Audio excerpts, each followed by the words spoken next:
Welcome back. A big crowd building in anticipation of this clash. John Florence taking on Kolohe Andino in the final of the Drug-Aware Margaret River Pro. Stop 2 on the championship tour. And a bit of head-to-head history working in John's favour between these two rivals. Medina quite a bit, so that might play into the heat. Well, we've got some movement here. We're going to see our first ride of the final here at the Drug-Aware Margaret River Pro, and it's Florence up straight into one of those trademark hacks. And again, a better version of the same turn for the second move. Wow. Rolling through to the inside, a bit of foam on the face here. What kind of finish can he get? He's going to bank off the foam there. He's opted for the long sleeve wetsuit now to cover up that elbow steamer earlier on. Let's see the response now from Kolohe. Drives up into a steep section, a beautiful first turn of his own. Bit of foam on the face to negotiate. No problem as he lines up the inside. Needs a big committed hit here. And he is going to bank off it. It just gets a little lost in the whitewater. You know, the whole curve, it almost feels like he speeds up through it. You know, watch again here, just right there almost, but he cuts it short. And then again, a lot more committed and hooked it twice. You know, very similar style of turn, but they're so strong that it's hard not to score that. You know, again, he finishes it up all the way on the inside, makes sure that he completes the ride. Yeah, you're right. I think right here he's like, okay, I don't want to hit that thing again. Let's take a look here from the water. This is right where Strider's sitting, and you see that arc. It's so powerful. It's so fast. It's something where you just do, you know, and this is the layback snap version that he was doing, which I feel like is a much more consistent way. You're actually able to get that back foot higher up in the lip than the carve. It's almost more difficult to do the downward carve than it is the layback snap like this. But look at that. It's powerful. Look at all the water. That's that kind of thing that the judges can't deny. When you look at the amount of water flying out the back, it's going to be a big number. Really committed first turn. I think you saw during that first move, just the nose dip in a little bit, and then it was like John went, okay, first one didn't go exactly to plan. Second move, I'm going to just absolutely mince this section. And he just obliterated that wall and finished the wave off very well. Well, and I think that one of the things that you can see that he did as an adjustment, being that we've got the cleaner conditions, is that those first waves are not going to be as difficult anymore because the water. But again, it was a jam. It wasn't that big arc. He didn't hold the rail as long. You see, he turns under the lip. You know, John was substantially higher in the section, which is way more difficult. You know, and that's a major point of difference. And then, of course, the second turn not nearly as strong. You know, and the finish are very similar.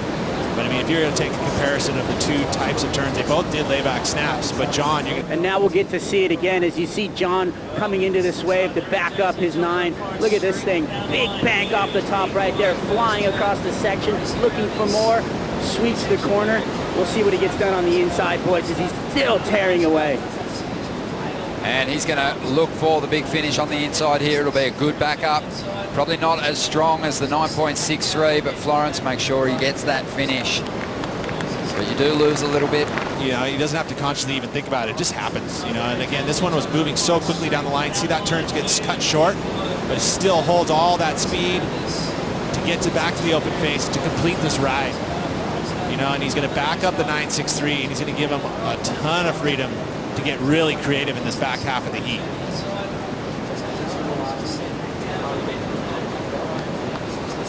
He senses where that rock is, and he's going to stay away from that one. There's that drone view. But again, that snapping turn that keeps the momentum going down the line.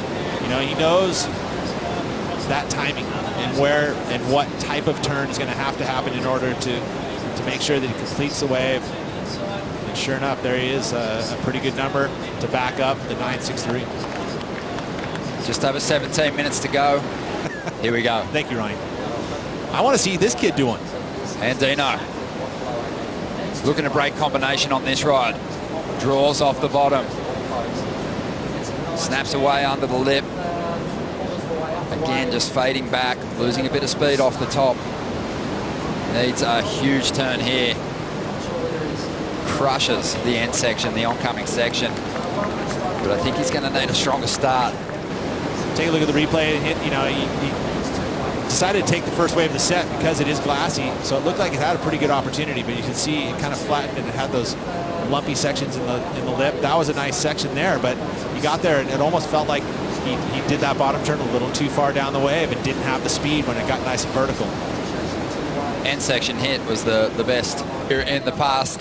Peter Mel on fire here.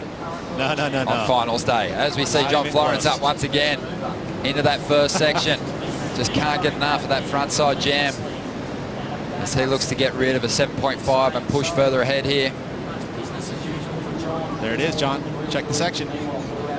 Banks off the inside and gets another hit in. So just to get you updated, Kolohe Andino on his previous ride, a 6.57 wasn't enough to break combination. Go. Let's have a look at the replay. So he packs it in again, taking the first wave of the set. That first vertical section, that big patented layback carb. Then he mixes it up. He gets that body torque. He really is one of those guys that really accentuates the top half of his body, even though it's quiet. But in the maneuvers, it actually is a big asset to why his turns are so big. That the part that, because he's torquing his body, but he's also utilizing the entire rail of his surfboard. You know, a lot of surfers will use just the tail edge, but him, he uses the entire rail, and it's so hard to do. I mean, that thing is buried all the way up to like 12 inches away from the nose. And even on a carb like that, it is, you know, again, it's easy to be able to push off that back foot, but when you want to have a big, powerful arc, look at how much the rail is saturated, all the way up to the nose. I mean, literally the tip of the nose. Soaked that drenched.